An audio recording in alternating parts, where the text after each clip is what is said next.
Salut les amis, bienvenue. Donald Trump est devenu le messie maintenant en Europe.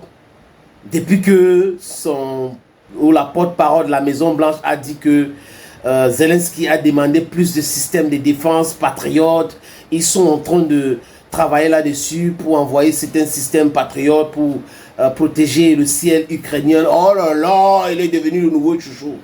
Mais les gens qui jubilent, les amis, j'ai l'impression qu'ils n'ont pas bien saisi ce que la porte-parole a dit. Dans ce podcast, vous aurez les experts en carton, les mêmes menteurs d'hier. Aujourd'hui, ils ont introduit quelqu'un qui est un peu clairvoyant, une personne clairvoyante, et toujours le même général Yakovlev, le menteur, le mytho patenté, qui est très en colère parce qu'il aurait aimé que les Américains continuent à épauler, à porter les Européens sous le dos. Les faiblards, les amis. Thank you friends for always watching. Continue to watch videos on this platform. Abonnez-vous. Partagez les podcasts. Commentez de façon responsable. Don't you forget, please also like our videos on this platform. Thank you so very much, dear friends. Je suis l'homme le plus noir de la terre et fier de l'être, Sa Majesté sénateur Cletus Lunze. Les amis, les Européens adorent when things go their way. En fait, quand on regarde les choses sur le prisme des Européens, ils sont très contents. Donald Trump aujourd'hui, depuis que sa porte-parole ou la porte-parole de la Maison Blanche a fait une sortie, oh lolo, il est bien, voilà Donald Trump, il tient tête à Poutine maintenant. Il a dit qu'il va envoyer le système de défense patriote aux Ukrainiens pour protéger les Ukrainiens. C'est ça Donald Trump, c'est ça l'homme que nous voulons. Il est en train de démontrer à Vladimir Poutine qu'il est un homme fort. Mais est-ce que Donald Trump a beaucoup de leviers? Est-ce que Donald Trump peut faire autre chose que de proposer la paix et d'insister pour la paix? Est-ce que c'est de l'intérêt russe actuellement d'aller vers la paix? C'est la question qu'il faut se poser. Toute négociation après un conflit ou pendant un conflit tient compte des forces en présence, tient compte de celui qui est en train de gagner et de celui qui est en train de perdre. Et à l'heure actuelle, en français facile, ce sont les Ukrainiens qui perdent. Et ils ont déjà perdu cette guerre. Et je l'avais déjà dit en 2022. Depuis 3 ans, j'ai dit quand la guerre a commencé que les Ukrainiens ont perdu. Parce que j'écoutais les mensonges des Occidentaux. Et quand quelqu'un ment trop, c'est parce qu'il a peur. Je répète, quand quelqu'un ment trop, c'est parce qu'il a peur. Les amis, cette jubilation-là, c'est aux gens qui ne maîtrisent pas, qui n'écoutent pas bien. Vous savez, quand quelqu'un vous dit quelque chose, prenez le temps de l'écouter attentivement. Parce que les mots prononcés ont un sens. Je répète, les mots prononcés ont un sens. On écoute la dame. Le président Zelensky a demandé des systèmes de défense anti-aérienne supplémentaires pour protéger ses civils, notamment des systèmes de missiles patriotes. Le président Trump a accepté de travailler avec lui pour voir ce qui était disponible, notamment en Europe. Nous continuerons de partager à l'Ukraine nos renseignements en termes de défense. Et là, Louis Sarkozy, expert en quoi, je ne sais pas, essaye d'expliquer ce que la dame dit. Parce qu'il faut comprendre ça clairement. Elle dit quoi, les amis? Que les États-Unis vont discuter avec les partenaires européens et regarder en Europe ce qui est encore libre, ce que les Européens peuvent donner. Parce que quand vous achetez les armes américaines, vous ne pouvez pas les utiliser sans l'accord des Américains. C'est un peu comme ça. Ils peuvent décider de switch off ces différents matériels parce que c'est électronique. Et là, les gars jubilent avant de comprendre ce qu'elle a dit. Elle n'a pas dit que les Américains vont envoyer le système d'anti-défense ou défense anti-aérien patriote. Biden avait déjà envoyé. Les Russes avaient déjà brûlé. Vous voyez un peu. Donc, les Américains savent. Donc, les Européens maintenant, c'est à vous de dire, ok, ça, ce n'est pas utile pour nous. L'autre, ce n'est pas utile pour nous. On peut envoyer en Ukraine. Vous envoyez ce que vous avez acheté avec l'autorisation des Américains. Parce que vous voulez la guerre, vous voulez soutenir l'Ukraine, vous êtes en train de chanter tous les jours. Les amis, écoutons Louis Sarkozy.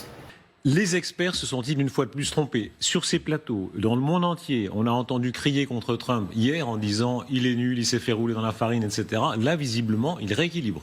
Ça reste peu. En toute objectivité, ça reste peu. Et ça reste après 1, 2, voire 3 semaines de vrai lâchage ukrainien.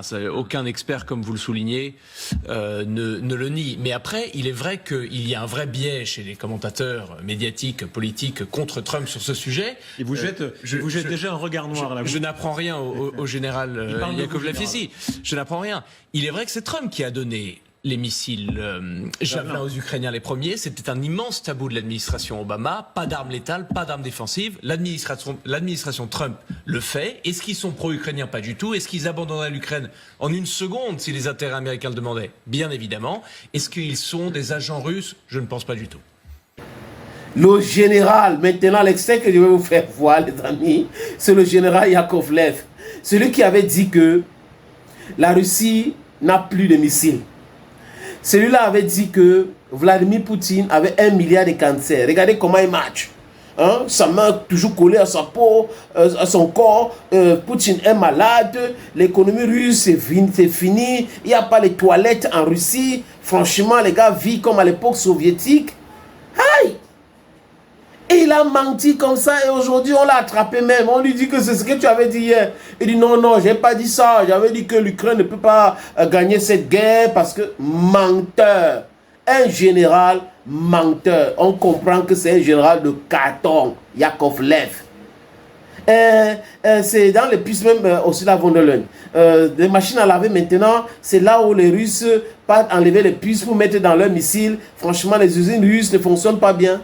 Les Russes produisent 4 à 10 fois plus d'armement que les Américains et Union européenne mélangés, dont les OTANiennes.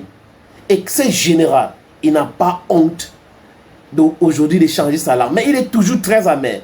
Très amer vis-à-vis de Donald Trump. Lui, il trouve que c'est de l'enfumage.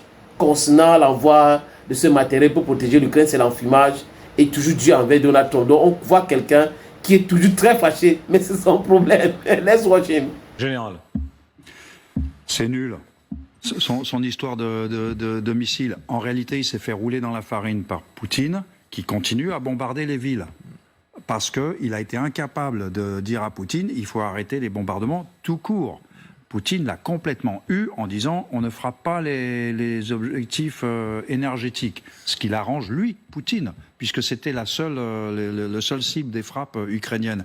Donc là, quand vous dites qu'il rééquilibre, non, il fait un petit geste minimum, puisqu'il n'a pas obtenu l'arrêt des bombardements, il va donner à Zelensky un peu mieux les moyens de se défendre. Le mieux eût été, dès le début, s'il était vraiment légal de Poutine, d'obtenir de Poutine un arrêt des bombardements tout court. Est-ce que vous balayez l'idée qu'en fait, il pense d'abord à son intérêt propre, ça c'est sûr, et qu'en réalité, il puisse être sévère avec l'un et l'autre? Ah mais le fait qu'il pense à son intérêt, à l'intérêt américain, est une vérité établie. Et d'ailleurs, ce n'est pas vraiment quelque chose qui est ici dû uniquement à Trump, c'est quelque chose de très américain. Parce que Kamala Harris ou lui était présidente de la République américaine, en vérité, je suis assez convaincu que les choses n'auraient pas tant changé. Trump est un accélérateur, c'est plus brutal, ça arrive plus vite, il y a moins de diplomatie, mais la tendance américaine est vers un éloignement de l'Europe et surtout, Trump est ici la manifestation de l'opinion publique américaine. Les Américains ne portent pas vraiment d'importance au conflit ukraino-russe. Après ce général, les amis, bon, regardez, ça mine même. Il est très en colère, comme si ça fait quelque chose. Les Américains pensent aux États-Unis, les Américains ne pensent pas à la protection de l'Europe. L'Europe ne les intéresse pas. American First. C'est ça, même sur Barack Obama, c'est Joe Biden qui a essayé, mais jusqu'à là, c'était American First. Mais le langage de Donald Trump, c'est ça qui les trouble. Parce qu'il fait des choses de façon musclée, brutale. Et c'est cette brutalité qui les énerve. Et c'est leur problème. Est-ce que Donald Trump va laisser la protection de son pays vaciller parce qu'il faut faire plaisir, l'engager aux gens qui ne représentent rien pour les États-Unis d'Amérique? That's the question. Volodymyr Zelensky qui avait fait une erreur monumentale en essayant de s'opposer à Donald Trump dans le bureau ovale, en essayant de parler fort contre J.D. Vance, corrige son langage, avait envoyé une lettre d'excuse et accepte tout ce que Donald Trump propose.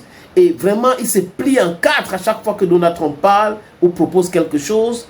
Et il a dit, il faut que nous soyons sur la table de négociation. On ne doit pas être un gâteau, manani banana, avec beaucoup de respect. Zelensky avec beaucoup de respect. C'est comme ça qu'il fallait parler depuis quand quelqu'un qui commande à manger chez l'autre, commande sa protection, commande les habits, commande tout, pas là-bas, fait des bruits. Par rapport à quoi? Zelensky. Je le dis en toute franchise et avec tout le respect que je dois à la partie américaine. Je ne veux offenser personne. Mais je ne souhaite pas être au menu de Poutine. Nous ne sommes ni une salade, ni une compote pour cet homme, malgré son appétit. Nous sommes un État indépendant. Par conséquent, il est malhonnête de prendre des décisions nous concernant sans nous, car le résultat ne serait bénéfique pour personne. Et c'est humiliant. Mais c'est comme ça. Nous, Africains, on ne veut pas que nos chefs d'État se comportent comme ça. Parce que si vous voulez qu'on vous respecte, vous vous respectez vous-même. Et il ne faut pas commencer un conflit. Il faut se défendre, mais refuser de commencer le conflit, négocier. C'est de ça qu'il est question. Mais il ne faut pas négocier bidonnement, bizarrement. Faire la guerre contre la Russie, qui avait même dit à Zelensky que les Otanais pouvaient même gagner. La deuxième guerre mondiale, c'est grâce à la Russie que la France a été libérée. Les autres pays ont été libérés grâce à la Russie.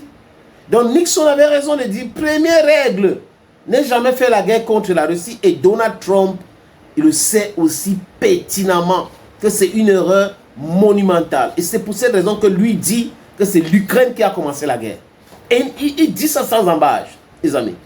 On regarde maintenant, pour sortir, Louis Sarkozy, qui dit, bon, il n'a pas le choix, il n'a pas beaucoup de choix. Let's watch.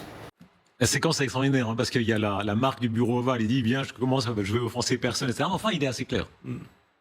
Oui, bien évidemment, mais cette scène est assez tragique parce que Zelensky sait que toutes ces cartes, en vérité, sont dans la main américaine.